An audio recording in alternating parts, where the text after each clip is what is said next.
The luxury hotel suite that should have witnessed the beginning of a life together instead became a crime scene when housekeeping staff discovered the body of 26-year-old Annika Mera sprawled across the king-sized bed she had shared with her husband of less than 24 hours, her wedding lehenga still partially draped across a nearby chair, and congratulatory champagne unopened on the nightstand beside scattered rose petals that had been arranged by hotel staff as part of the honeymoon package. The ornate gold and diamond wedding jewelry that her family had traveled from Mumbai to present during the ceremony remained on her body, immediately undermining the staged robbery scenario that Matthew Collins, 32-year-old financial analyst and newlywed husband, would initially attempt to establish when questioned by Detective Carla Ruiz of the Miami-Dade Homicide Division. The detailed evidence documentation would later reveal that beneath the carefully arranged bedsheet covering Annika's upper body lay compression injuries to her throat and defensive wounds on her hands that contradicted the suicide narrative Matthew subsequently claimed after the robbery scenario collapsed under basic forensic scrutiny. The wedding video recovered from the professional photographer's cloud storage showed no indication of the tragedy that would unfold hours later,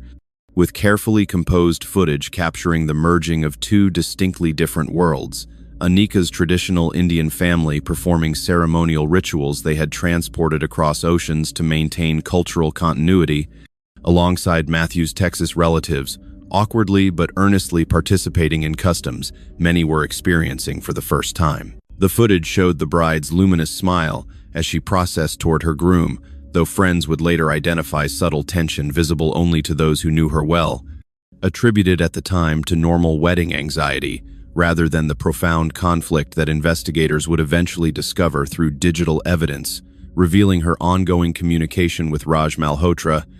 the 28-year-old software engineer and secret boyfriend, whose late-night wedding day message would ultimately trigger the confrontation that ended her life before the marriage could truly begin. Detective Ruiz would later describe the Mera Collins case as revealing the perfect storm of cultural pressure, misplaced expectations, and toxic masculinity that transformed what appeared to be a promising cross-cultural union into a tragedy, exposing the dangers that can lurk beneath carefully maintained surfaces when relationship foundations are built on mutual misunderstanding rather than genuine connection. The investigation uncovered how Annika had navigated impossible tensions between family obligations pulling her toward traditional arranged marriage and personal desires that had already connected her heart to someone her parents would never have approved, creating circumstances where deception seemed the only viable path until cruel timing collapsed the separate worlds she had tried to maintain,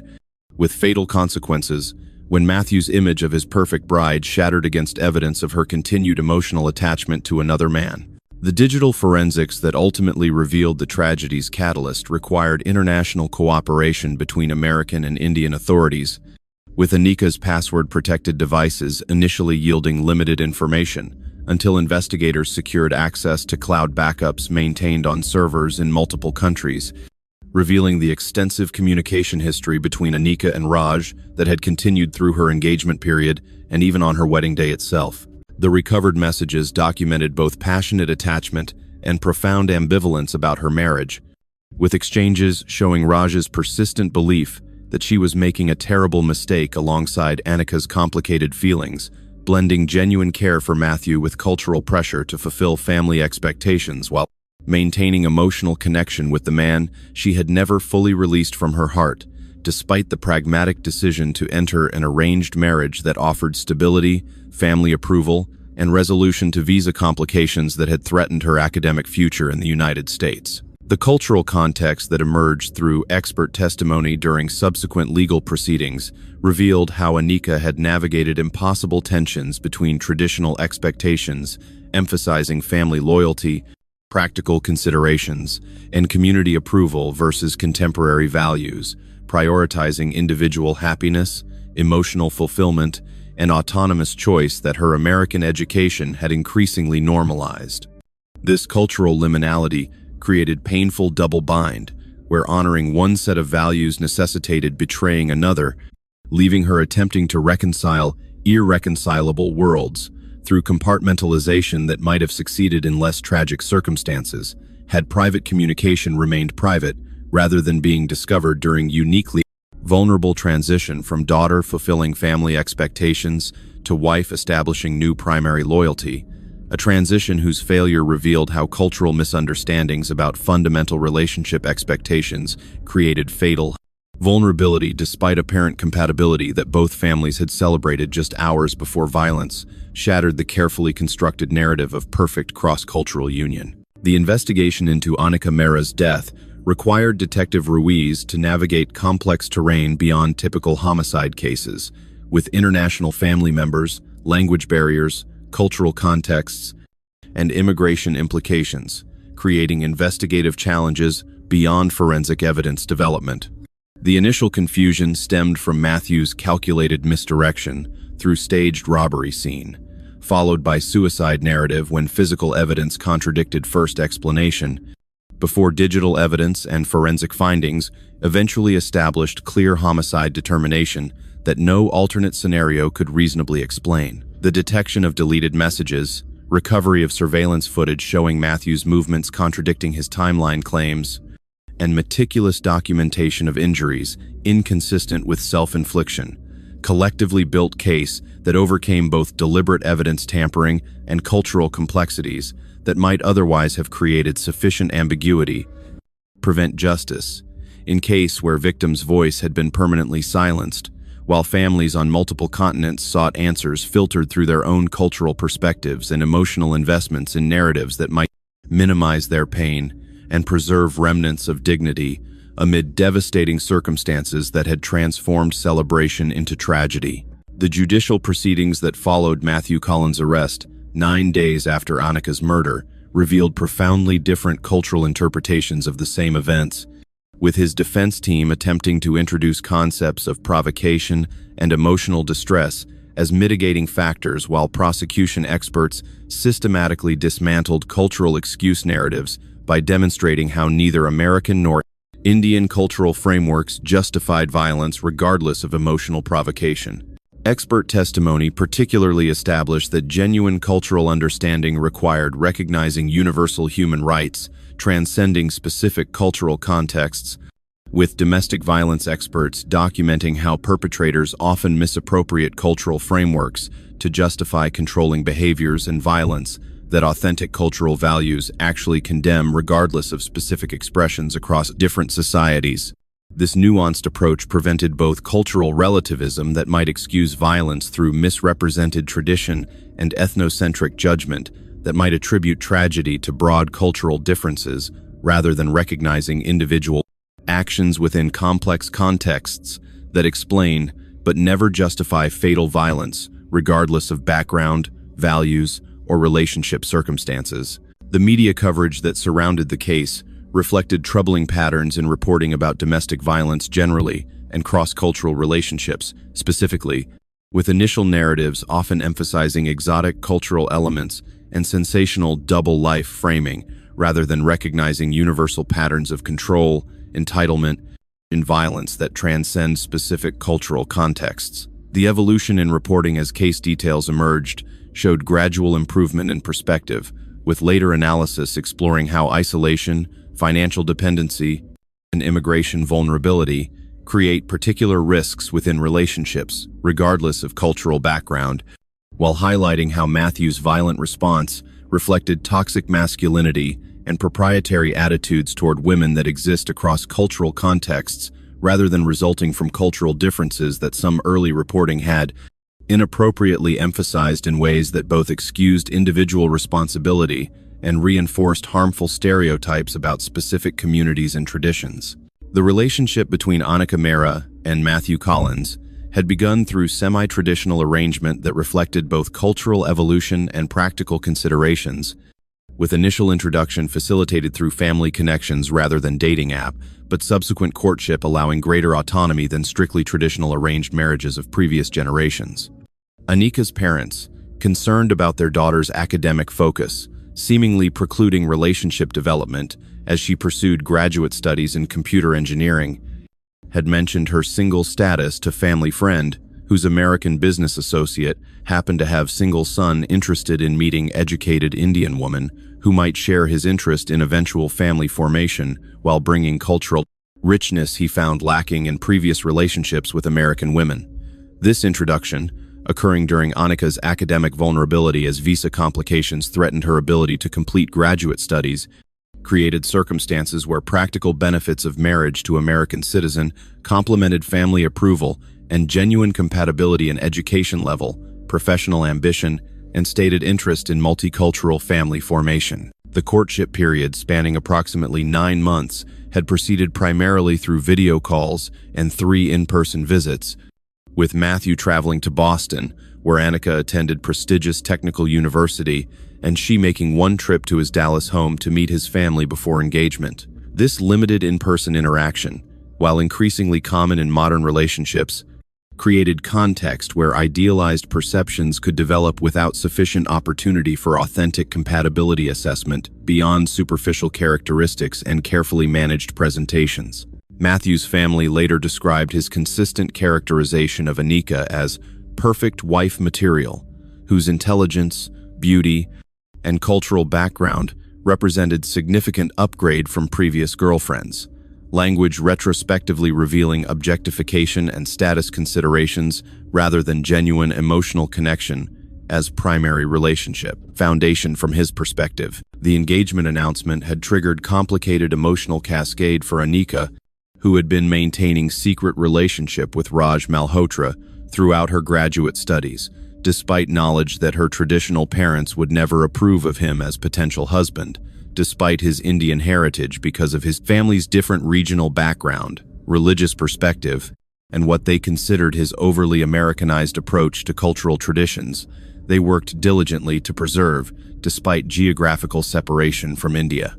Their relationship, beginning as friendship between 2 graduate students navigating similar cultural tensions between heritage preservation and American assimilation, had evolved into romantic connection, characterized by genuine emotional intimacy alongside practical incompatibility created through family expectations. Annika found herself unable to dismiss, despite intellectual recognition of that potentially limiting impact on her personal happiness and autonomy. The decision to proceed with marriage to Matthew, despite ongoing emotional attachment to Raj, reflected complex calculation, balancing multiple competing priorities.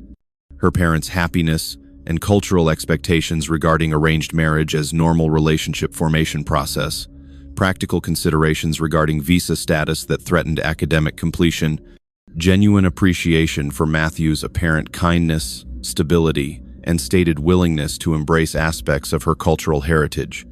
and complicated relationship with Raj, characterized by deep emotional connection alongside practical barriers created through family disapproval. The resulting compartmentalization allowed Annika to rationalize proceeding with marriage while maintaining emotional connection she promised herself would gradually diminish. Once commitment to Matthew was formalized through ceremony, combining cultural traditions that would cement her transition from daughter in Indian family to wife in cross-cultural American marriage, her parents viewed as both appropriate evolution and successful navigation of diaspora. Challenges facing immigrant families, balancing heritage preservation with inevitable adaptation. The wedding planning process had unfolded across continents, with Annika's parents coordinating traditional elements from Mumbai, while she and Matthew managed American components from their respective locations, creating logistical complexity that masked deeper emotional complications, as Annika maintained increasingly strained communication with Raj, whose messages evolved from initial shock and attempted dissuasion to eventual painful acceptance, coupled with persistent belief that she was making a mistake that would ultimately prove unsustainable. The messages recovered during investigation revealed his transition from anger to bargaining, and finally complicated resignation still tinged with hope that truth would eventually surface, with particularly poignant exchange 1 month before wedding where he wrote, "I understand why you're doing this, but marriages built on foundations other than love eventually crumble. When that happens, I will still be here. Some connections can't be broken by ceremonies or geography." The wedding week brought Annika's family from Mumbai to Miami, where Matthew had arranged luxury beachfront ceremony, combining traditional Hindu rituals with Western reception elements designed to accommodate both families while showcasing cross-cultural respect that genuinely impressed Annika's relatives and seemingly validated their daughter's choice, despite unconventional international arrangement. Witness accounts from this period described Matthew as attentive, respectful of cultural elements, despite occasional confusion about specific ritual meanings,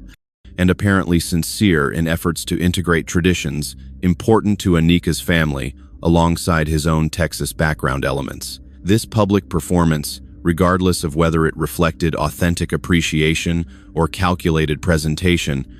created context where everyone surrounding couple perceived successful cultural integration rather than concerning dynamics that might otherwise have prompted intervention, before tragedy unfolded in private space where public masks could be removed and underlying tensions surfaced without witnesses or moderating social presence. The wedding day itself proceeded with elaborate ceremony, incorporating traditional Hindu elements including sacred fire, Agni around which bride and groom circled while making sacred vows,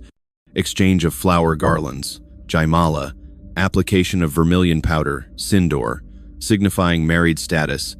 and numerous other rituals Anika's family had carefully transported and adapted to Florida venue that typically hosted Western ceremonies but had increasingly accommodated multicultural celebrations, reflecting Miami's international population. Matthew's family, predominantly traditional Christians from Texas, with limited previous exposure to Hindu ceremonies, participated with combination of curiosity, occasional awkwardness, and apparent goodwill. That wedding video captured alongside emotional moments between Anika and her parents, whose tears reflected complex blend of happiness, ceremonial tradition,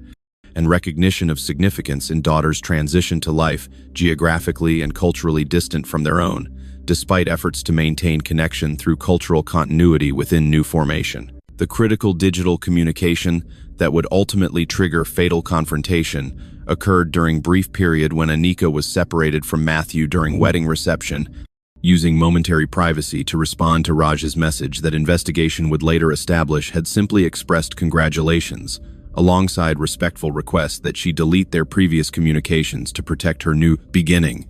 Her response: "Thank you for understanding. What we had was real, and part of me will always love you, but I've made my choice and must honor it completely now. I'll delete everything as you suggest. Please find happiness, as I will try to find mine in the path I've chosen," represented closure attempt that tragically remained on her phone when Matthew, suspicious about her extended absence, checked her device while she was saying final goodbyes to relatives before their departure to honeymoon suite that would instead become crime scene when private discovery of ongoing emotional connection, however respectfully concluded, shattered his perception of perfect bride and triggered rage rooted in humiliation, possessiveness, and toxic entitlement that would transform wedding night into fatal tragedy. The final public moments captured through both professional photography and guests' personal devices showed happy couple departing reception amid traditional send-off combining American rice throwing with Indian customs, entering luxury vehicle decorated with flowers and traditional symbols while displaying appropriately modest excitement mixed with visible fatigue from elaborate multi-day celebration. Hotel security footage later recovered showed them entering lobby at approximately 11:15 p.m., with Matthew's arm around Anika's waist in gesture that appeared affectionate to casual observers. But Detective Ruiz would later identify as showing subtle controlling elements in positioning and physical guidance, belying supposedly romantic narrative. This final public documentation showed no visible indication of the confrontation that would unfold behind closed doors, leaving investigators dependent on physical evidence, digital forensics, and Matthew's evolving statements to reconstruct tragedy that began when privacy allowed facade to crumble and revealed relationship foundations too fragile to withstand discovery of emotional complexity that contradicted simplistic narrative of perfect bride making clean transition from daughter to wife without complicated emotional entanglements that actual human experience rarely achieves despite cultural expectations and personal intentions. The honeymoon suite, where Anika Mera's life ended, featured meticulous preparation by hotel staff who had arranged romantic welcome, including scattered rose petals, chilled champagne, and subtle lighting designed to create perfect beginning for newlyweds' shared life. This carefully orchestrated romantic setting would become grotesque backdrop for violence that crime scene photographs documented in stark contrast to intended purpose, with investigators noting particularly disturbing juxtaposition between traditional wedding finery, carefully arranged on furnishings and evidence of struggle visible in overturned items, blood spatter analysis,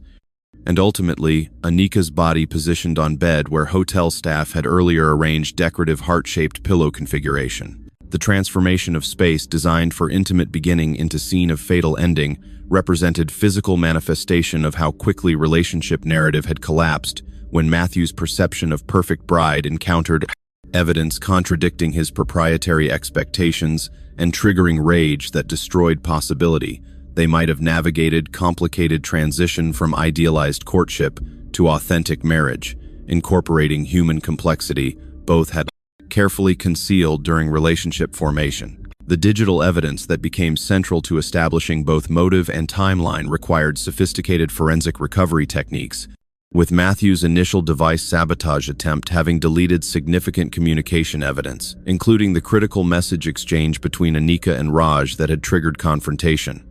Investigators' success in recovering this material through cloud backup access revealed not only the specific catalyst, but broader patterns showing Anika's gradual disengagement from Raj despite emotional connection, directly contradicting Matthew's subsequent claims about ongoing physical relationship that he attempted to present as justification for extreme emotional response. The recovered communication particularly established that Raj had respected relationship boundaries despite emotional attachment, with no evidence supporting Matthew's claims about ongoing physical infidelity that he presented during initial interrogation as explanation for temporary insanity. He would later attempt to establish as defense against premeditated murder charges. The forensic evidence collected from the crime scene presented investigators with detailed narrative of the final confrontation, with blood spatter analysis, fingerprint documentation, and physical positioning collectively establishing sequence, beginning with apparent verbal confrontation based on neighbor witness reports of raised voices,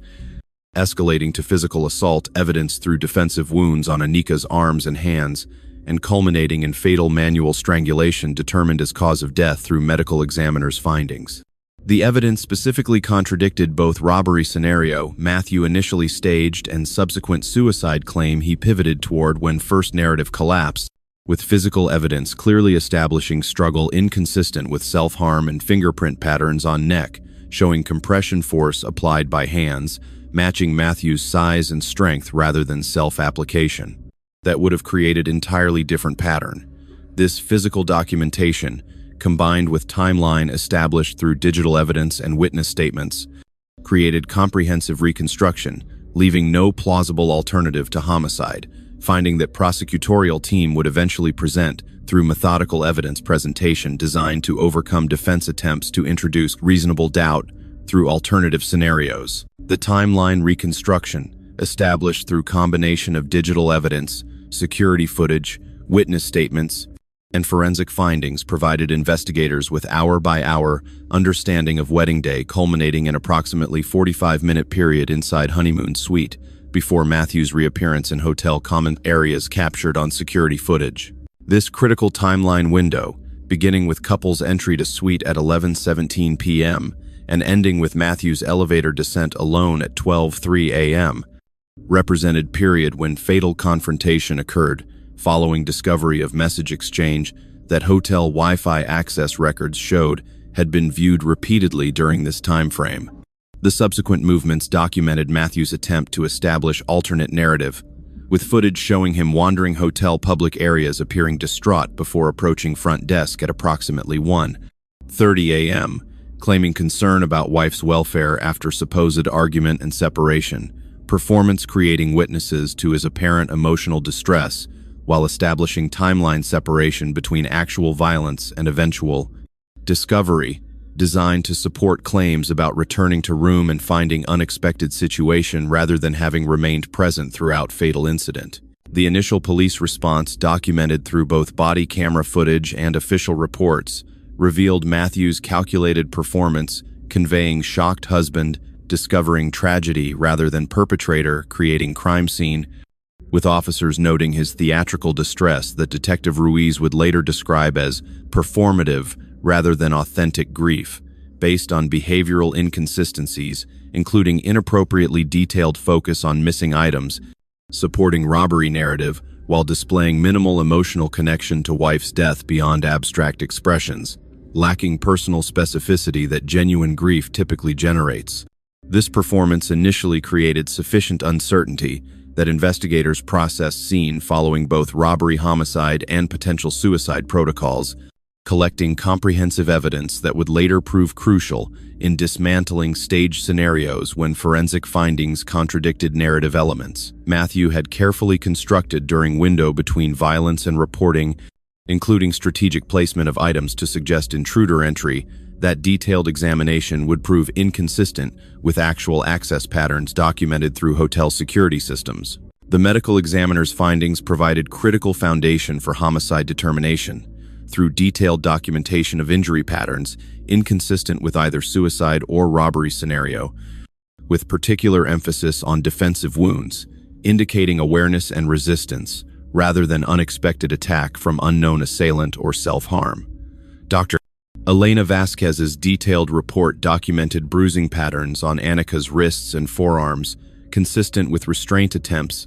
abrasions indicating struggle against hard surfaces, including bathroom counter, where evidence suggested initial physical confrontation had occurred before culminating near bed where body was discovered, and critically, bilateral compression injuries to throat, showing sustained application of force, requiring strength and determination inconsistent with impulsive action or momentary loss of control. That defense would later attempt to establish as alternative to premeditated murder characterization. The comprehensive injury documentation, combined with toxicology findings showing minimal alcohol presence despite wedding celebration context, established Annika had been fully conscious and actively resistant throughout assault, rather than impaired or potentially complicit in events leading to her death. The digital forensics that established motive beyond speculation revealed Matthew's discovery of message exchange and subsequent reaction through combination of device access records, hotel Wi-Fi connection documentation, and recovered search history, showing research pattern immediately following discovery that investigators found particularly damning. His searches, beginning at approximately 11:30 p.m., included queries about penalties for canceling recent marriage, whether finding infidelity constituted legal grounds for annulment, and perhaps most tellingly,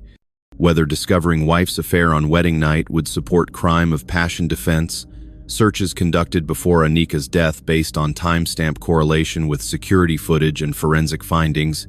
directly contradicting later claims about unplanned emotional response, and instead suggesting calculated consideration of consequences before rather than after fatal violence occurred. The testimony of hotel employees who interacted with the couple throughout wedding day and during Matthew's subsequent performance, establishing discovery narrative, provided investigators with behavioral baseline showing stark contrasts between public presentation and private reality.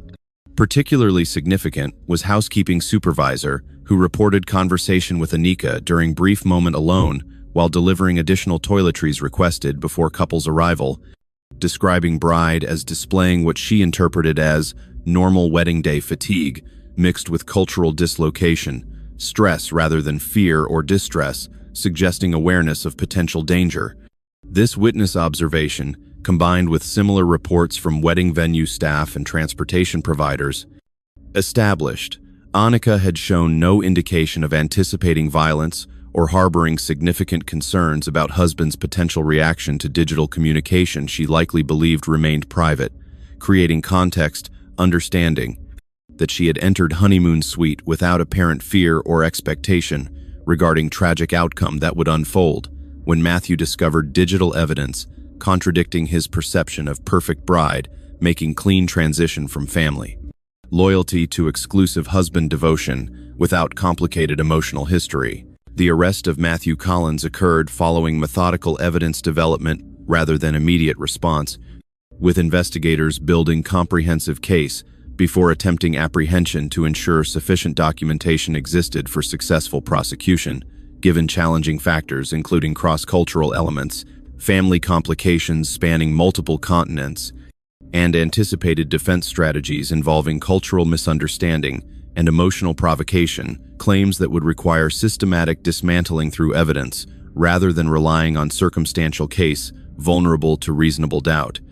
Introduction. The tactical operation specifically considered flight risk assessment, with financial records showing substantial cash withdrawal and preliminary travel research suggesting consideration of leaving jurisdiction before investigation conclusion.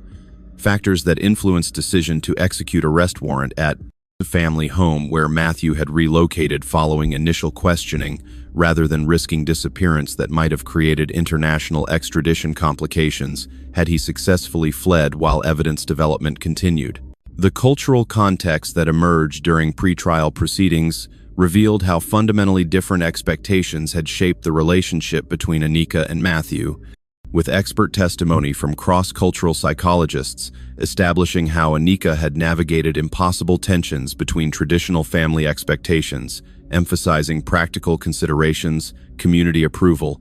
and transition from daughter to wife identity, versus her personal, emotional reality that included genuine care for Matthew, alongside unresolved attachment to Raj, that she had attempted to conclude respectfully, rather than simply deny its existence. This analysis highlighted the painful double bind created through competing value systems,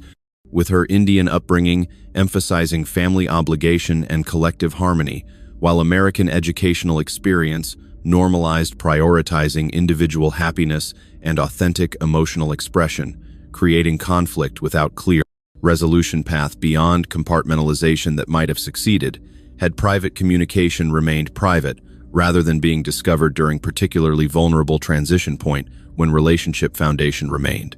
insufficiently established to withstand such fundamental challenge to Matthew's expectations regarding her emotional exclusivity. The prosecution strategy developed by State Attorney James Rodriguez focused on establishing three core elements: the clear premeditation revealed through digital evidence, showing research regarding legal consequences before rather than after violence occurred; the physical evidence contradicting both stage scenarios Matthew had attempted to establish; and the documented history of controlling behaviors that witness testimony established had appeared during wedding week, when Matthew's proprietary attitudes toward Anika became increasingly visible in contexts where he believed observation limited to trusted individuals. The prosecution team particularly emphasized how the digital evidence timeline demolished claims about temporary emotional breakdown, with search history showing calculated consideration of legal consequences before violence, rather than impulsive reaction to unexpected discovery, directly undermining defense attempts to introduce cultural provocation or temporary insanity narratives that physical evidence and timeline made implausible, regardless of potential juror sympathy toward emotional betrayal. Scenario: defense attempted to center, rather than premeditated violence. Evidence actually established. The defense strategy, led by prominent attorney Richard Bennett, developed along three parallel arguments, attempting to establish cultural context regarding marriage expectations that might generate jury sympathy, regardless of legal relevance;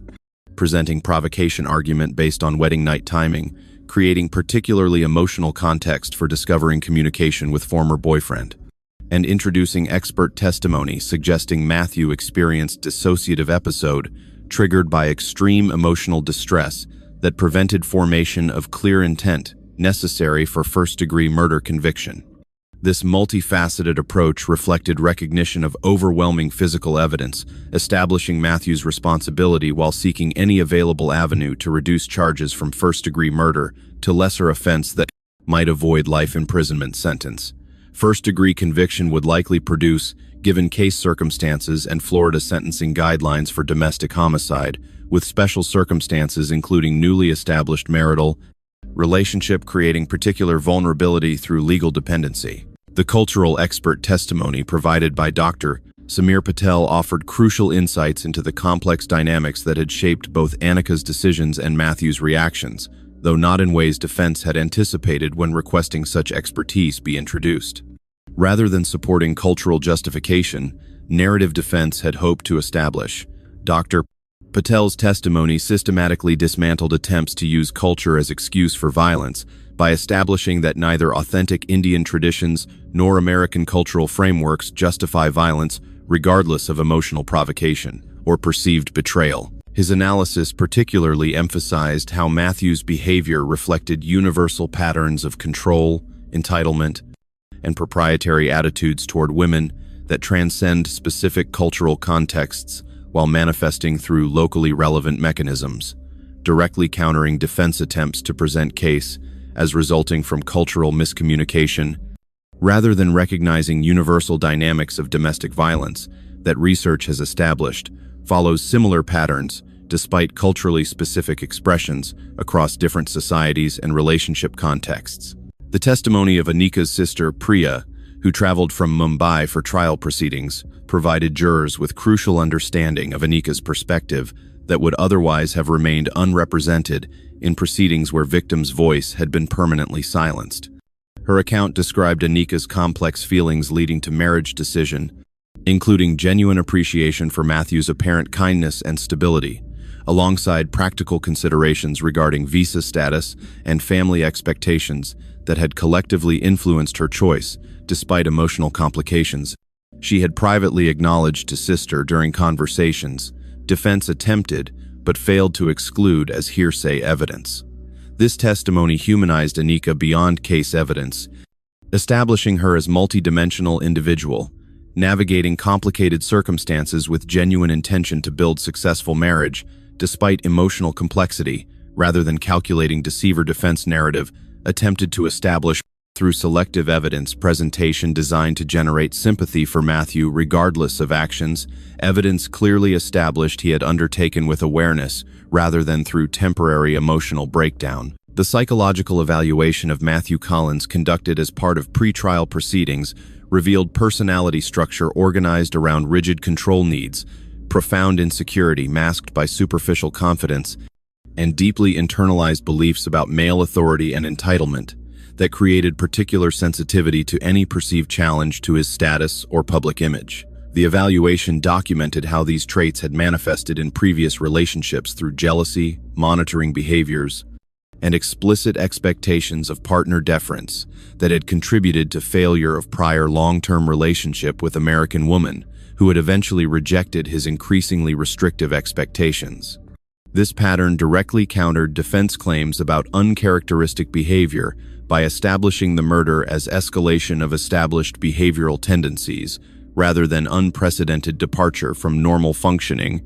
showing continuity between controlling behaviors witnesses had observed during wedding week and ultimate violence, rather than representing isolated emotional breakdown. Defense attempted to establish as alternative to premeditation evidence, actually demonstrated through comprehensive timeline reconstruction. The jury selection process involved extensive questioning about cultural attitudes, exposure to media coverage, and potential biases regarding arranged marriages, cross-cultural relationships, and concepts of honor that might influence evidence evaluation. The prosecution and defense teams both utilized cultural consultants to develop voir dire questions designed to identify jurors whose personal beliefs might interfere with impartial evaluation of evidence,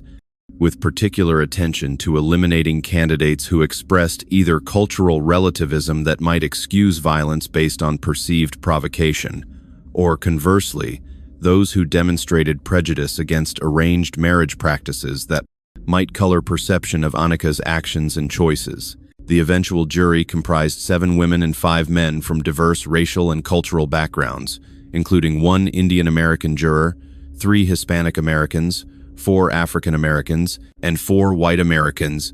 Creating panel that Judge Henderson noted reflected Miami's multicultural community while bringing diverse perspectives to evaluation of complex evidence, requiring nuanced cultural understanding alongside clear application of legal standards regarding domestic violence and premeditated homicide. The media coverage surrounding the case often emphasized sensational elements while initially reinforcing harmful stereotypes about both arranged marriages and cultural differences, with early reporting frequently focusing on double-life narrative rather than complex reality of human being, navigating impossible expectations from competing value systems. This framing evolved somewhat as trial evidence emerged, with more thoughtful analysis, eventually examining how universal patterns of domestic violence manifest across cultural contexts, while highlighting immigration, vulnerabilities, and financial dependencies that create particular risks, regardless of specific cultural background. The most problematic coverage came from certain conservative outlets that attempted to frame case as cautionary tale about immigration and cultural incompatibility, rather than recognizing domestic violence dynamics that research has established follow similar patterns in all populations regardless of origin, background, or relationship formation processes. The victim impact became increasingly central to public understanding, as Anika's family participated in proceedings through both testimony and presence, with cultural consultation helping court officials navigate appropriate accommodations regarding translation, religious observances, and trauma support for family members experiencing both devastating loss and international legal system. They found confusing and sometimes insensitive to cultural differences regarding grief expression and family privacy expectations. Their dignity throughout proceedings, despite occasional cultural misunderstandings requiring judicial intervention, created powerful reminder of human cost beyond legal arguments and evidentiary presentations, establishing Anika as beloved daughter, sister, and friend whose life contained meaning and potential beyond her relationship with Matthew, or tragic death, that had transformed family celebration into permanent grief, spanning continents, legal systems, and cultural contexts that collectively struggled to provide resolution proportionate to loss they had experienced when violence abruptly ended life. They had traveled thousands of miles to celebrate just days before entering courtroom, seeking justice that could never truly restore what had been taken. The testimony of Detective Carla Ruiz provided evidentiary foundation through methodical presentation detailing investigation development from initial 911 call through progressive evidence gathering that transformed apparently ambiguous death scene into clear homicide case, despite perpetrators' calculated efforts to create alternative narratives through staging and misdirection. Her testimony, supported by forensic photographs, timeline graphics, and detailed digital evidence analysis, established central elements of premeditation by documenting Matthew's behavioral patterns before, during, and after fatal violence. Systematically dismantling both robbery and suicide scenarios he had attempted to establish through crime scene manipulation following Anika's death. This comprehensive chronology directly countered defense claims of temporary emotional disturbance by demonstrating calculated evidence, tampering, digital research regarding legal consequences conducted before rather than after violence, and methodical creation of discovery narrative designed to establish emotional distress without responsibility, elements collectively supporting prosecution's premeditated murder theory while contradicting defense's temporary insanity or extreme emotional provocation alternatives. The forensic testimony regarding physical evidence provided jurors with detailed understanding of Anika's final moments through scientific reconstruction based on blood pattern analysis, injury documentation, and positioning evidence that collectively established sequence, beginning with confrontation in bathroom area, where evidence suggested Matthew had initially confronted Anika with discovered messages, escalating to physical restraint, evidence through bruising patterns on wrists and arms, and culminating in fatal strangulation near bed, where body was discovered. The medical examiner's testimony particularly emphasized how strangulation represented sustained action, requiring deliberate force application over time, rather than momentary loss of control, with Dr. Vasquez specifically noting that loss of consciousness from manual strangulation typically occurs within 30 seconds, but death requires sustained pressure application for approximately 3 to 5 minutes, representing deliberate continuation beyond initial resistance cessation. Technical explanation that jurors visibly found disturbing based on courtroom observer accounts noting several jury members appeared physically affected by this testimony, establishing murder's deliberate rather than impulsive nature, regardless of initial emotional trigger. The digital forensics testimony provided some of the most damning evidence against Matthew Collins, with technical experts documenting how his cell phone activity directly contradicted claimed timeline and emotional state through recovered search history, message deletion attempts, and location data, establishing movements following Anika's death. Particularly significant, was timestamp evidence showing searches regarding legal consequences of discovering infidelity conducted before, rather than after, estimated time of death, based on medical examiners' findings and security footage documentation, directly undermining defense narrative about unplanned emotional response while supporting prosecution's premeditation theory.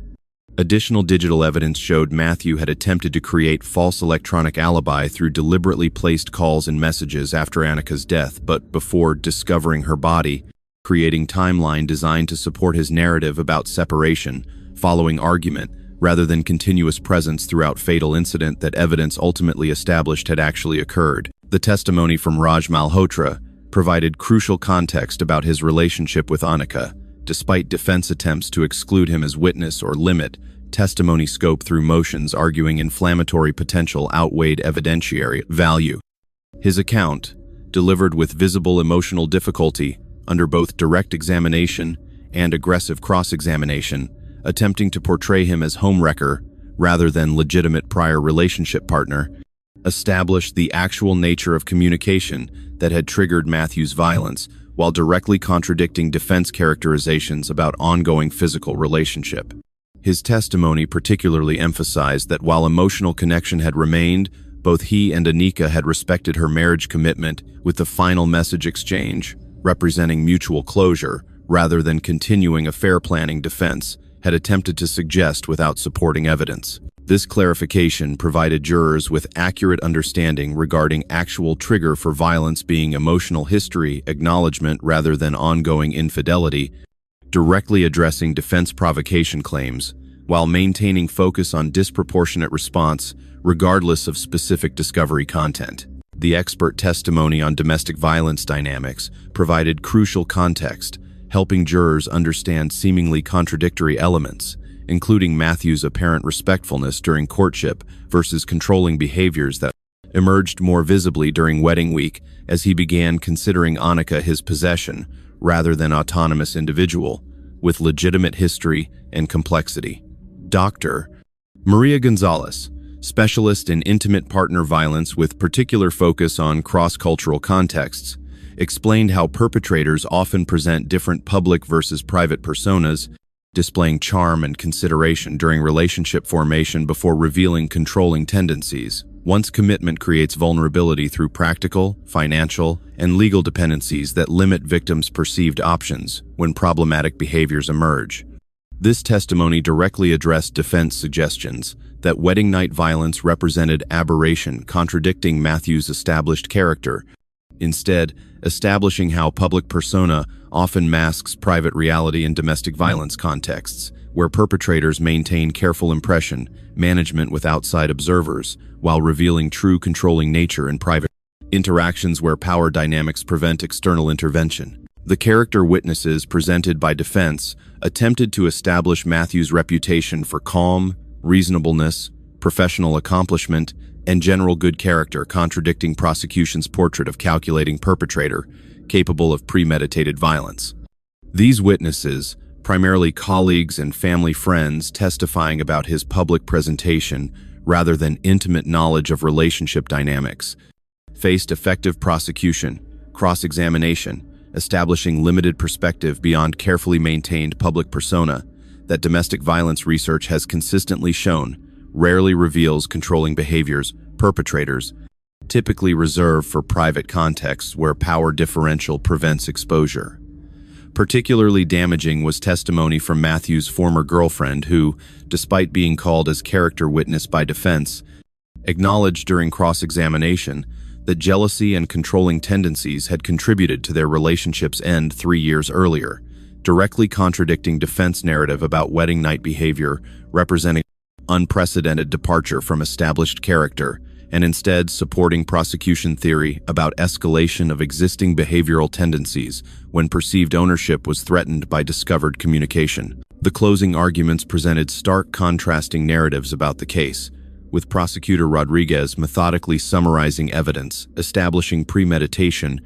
deliberate violence continuation beyond resistant cessation, and calculated staging attempts following Annika's death, collectively supporting first-degree murder charge requiring planned rather than impulsive action. The defense closing attempted to reframe evidence through cultural misunderstanding and extreme emotional provocation lens, acknowledging Matthew's responsibility for Anika's death while arguing for manslaughter rather than murder conviction based on wedding night context, creating uniquely emotional situation that allegedly prevented rational thought necessary for premeditation finding. These competing frameworks established central tension that would guide jury deliberations, contrasting prosecution's comprehensive evidence integration against defense, attempts to create reasonable doubt about premeditation element necessary for first-degree murder conviction, despite acknowledging basic responsibility for Anika's death that physical evidence had made impossible to credibly deny. The jury deliberations lasted approximately 12 hours across 2 days, with questions sent to judge indicating particular focus on legal distinction between first-degree murder requiring premeditation and lesser manslaughter charge that defense had proposed as appropriate alternative given emotional context. The deliberation length reflected case complexity, despite seemingly straightforward evidence, with jurors later describing careful consideration given to cultural elements and wedding night timing that defense had emphasized, while ultimately concluding that digital evidence showing research before violence and sustained application necessary for strangulation collectively established premeditation beyond reasonable doubt, despite emotional trigger that violence might have initially involved. The unanimous verdict delivered guilty finding on first-degree murder charge, rejecting both cultural mitigation arguments and temporary insanity claims that evidence had systematically undermined through timeline reconstruction, establishing calculated behavior patterns inconsistent with claim about rational thought, absence during critical period when violence occurred, and subsequent staging attempts were implemented. The sentencing phase that followed conviction introduced broader considerations beyond guilt determination, with Florida law providing structured hearing where both prosecution and defense presented arguments regarding appropriate punishment within guidelines established for first-degree domestic homicide. Anika's family provided impact statements describing devastating consequences of her death, with particularly moving testimony from her mother, describing how daughter's academic achievements and cultural bridge building represented family pride and hope for future generations that violence had permanently extinguished through calculated actions revealing fundamental disrespect for both Anika's personhood and cultural heritage, that wedding celebrations had superficially appeared to honor before private reality contradicted public performance. These personal reflections humanized Anika beyond case evidence, establishing her as multi-dimensional individual whose life contained meaning and potential beyond her relationship with Matthew or tragic death that had transformed family celebration into permanent grief spanning continents. The defense presentation of mitigating factors attempted to contextualize Matthew's actions through cultural misunderstanding framework, suggesting that while legally responsible for unacceptable violence, his background had inadequately prepared him for navigating cross-cultural relationship complexities that created unique vulnerabilities during wedding night discovery, that prior relationship emotional connection had continued through engagement period despite superficial agreement about making clean break from past relationships before beginning marriage. This approach faced significant challenges from prosecution's systematic dismantling of cultural excuse narratives, with expert testimony having established that neither authentic American nor Indian cultural frameworks justified violence regardless of emotional provocation, directly countering attempts to present case as resulting from cultural miscommunication, rather than recognizing universal dynamics of domestic violence that research has established, follows similar patterns despite culturally specific expressions across different societies. The psychological evaluation presented during sentencing phase provided clinical assessment of Matthew's personality structure, identifying traits consistent with narcissistic patterns including grandiose self-image, excessive status consciousness, limited empathy, and tendency to view others primarily in terms of their utility or enhancement to his self-presentation, rather than as individuals with independent value and legitimate needs beyond relationship with him. The evaluation specifically addressed defense claims regarding cultural understanding by establishing that while cultural factors might influence specific content triggering narcissistic injury, the underlying personality structure and response patterns reflected individual psychology rather than cultural determinism, directly countering attempts to present the murder as culturally contextual response that might mitigate moral culpability. This testimony particularly emphasized how Matthews' controlling behaviors and eventual violence reflected progressive escalation of established patterns, rather than temporary breakdown or cultural misunderstanding that might justify punishment reduction below standard guidelines for domestic homicide with established premeditation. The sentence imposed by Judge Henderson, life imprisonment without possibility of parole, reflected both Florida statutory requirements for first-degree murder conviction and judicial assessment that case aggravating factors outweighed any potentially mitigating circumstances defense had attempted to establish through cultural context arguments. The sentencing statement specifically rejected cultural excuses, noting that, while cultural background may help us understand behavior, it never excuses or justifies violence regardless of provocation, as fundamental human rights transcend cultural boundaries and must be protected through consistent application of legal standards that honor the sanctity of human life across all communities. This judicial determination established important precedent regarding limits of cultural context consideration in domestic violence cases, recognizing legitimate role for cultural understanding in explaining behavior without allowing such factors to undermine accountability for violent actions that violate universal human rights, regardless of specific cultural background. Relationship formation processes. The media response to verdict and sentencing reflected increased understanding about both domestic violence dynamics generally and particular vulnerabilities affecting cross-cultural relationships specifically, with more thoughtful analysis examining systemic factors rather than sensationalized cultural differences or victim-blaming narratives, suggesting Anika should have made different choices regarding either arranged marriage acceptance or communication maintenance with previous romantic partner. This perspective shift particularly emphasized how controlling behaviors and proprietary attitudes toward partners represent universal warning signs transcending specific cultural contexts, with experts highlighting how Matthews' behavior reflected toxic masculinity and entitlement patterns documented across cultural backgrounds rather than resulting from cross-cultural misunderstanding that initial media framing had inappropriately emphasized in ways that both excused individual responsibility and reinforced harmful stereotypes about specific communities and relationship formation traditions. The enduring impact of Anika Mera's case extended far beyond individual justice resolution to inspire systematic improvements in both cross-cultural relationship education and institutional responses when preventive measures fail, creating meaningful legacy that transformed personal tragedy into catalyst for changes potentially protecting others facing similar vulnerability factors.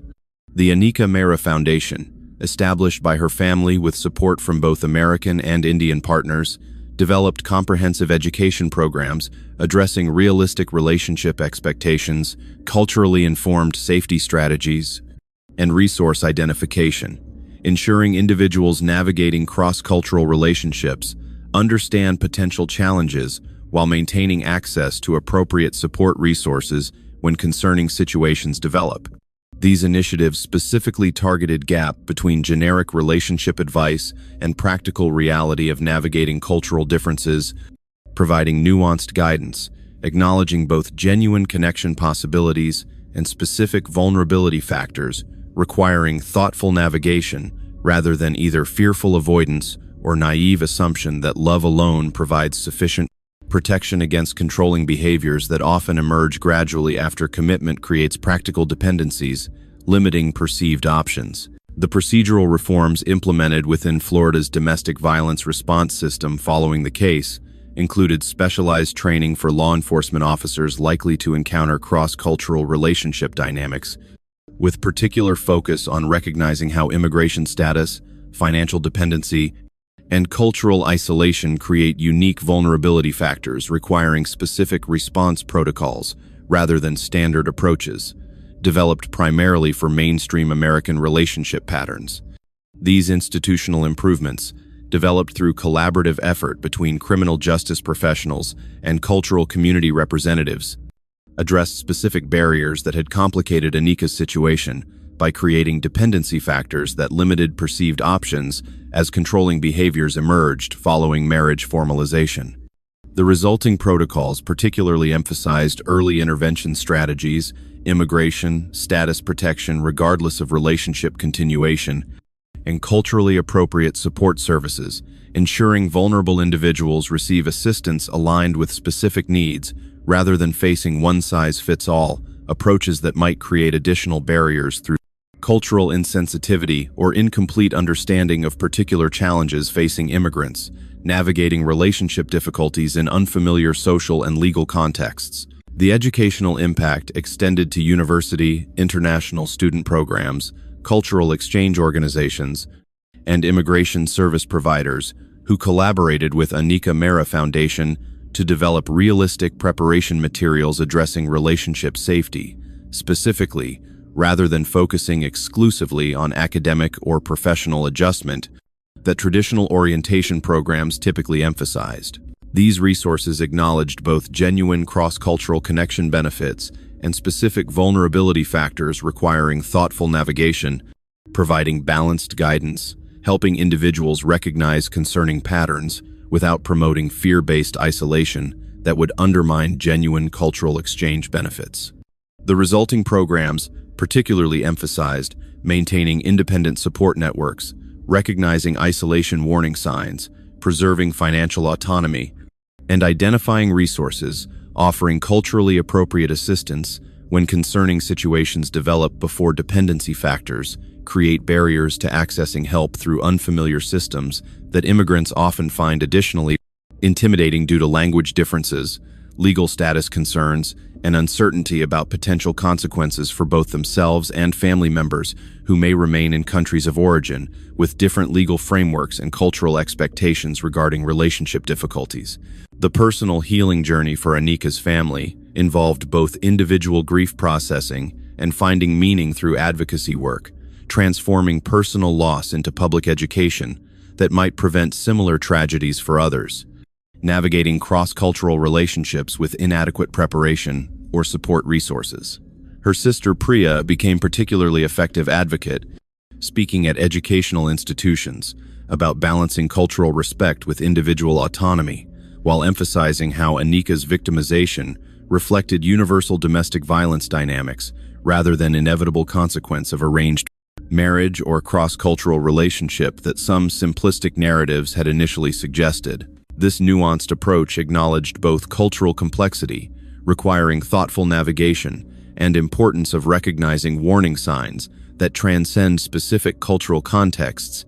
creating educational framework that honored Anika's memory through potentially preventing similar tragedies while avoiding harmful stereotypes or cultural generalizations that might reinforce rather than reduce vulnerability for individuals navigating relationships across cultural boundaries. The case study developed from Anika's experience became standard training material for law enforcement, healthcare providers, immigration officials, and cultural exchange organizations,